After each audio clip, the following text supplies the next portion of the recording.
Սիրելի հայրենակիցներ, իշխանավորները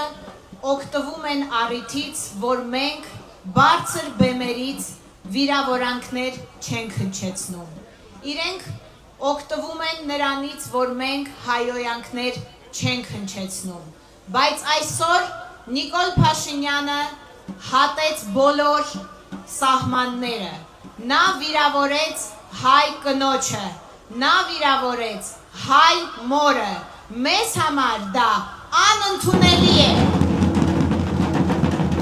Սկզբում Նիկոլ Փաշինյանը թիրախավորեց մետրոյում արցախցի կնոջը իր երեխայի հետ։ Այսօր Նիկոլ Փաշինյանը թիրախավորեց բուժ աշխատող Արփինե Սողոյանին, ով անհետ կորած Հրանտ Պապիկյանի քույրն էր։ Մեզանից յուրաքանչյուրը կարող է լինել Նիկոլ Փաշինյանի հաջորդ զոհը։ Սիրելի հայրենակիցներ, հասկացեք, թե ինչ է կատարվում։ Մեզանից արդեն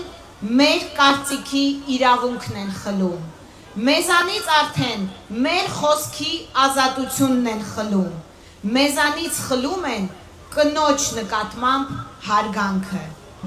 Մեր երկրին պետք է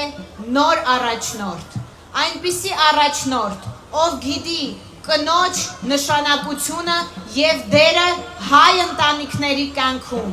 այնպիսի առաջնորդ, ով կարող է սթափ գիտակցել, որ ընտանիքների սյունը դա հայ կինն է, և այդ նոր և հաջորդ առաջնորդի անունն է Սամվել Կարապետյան։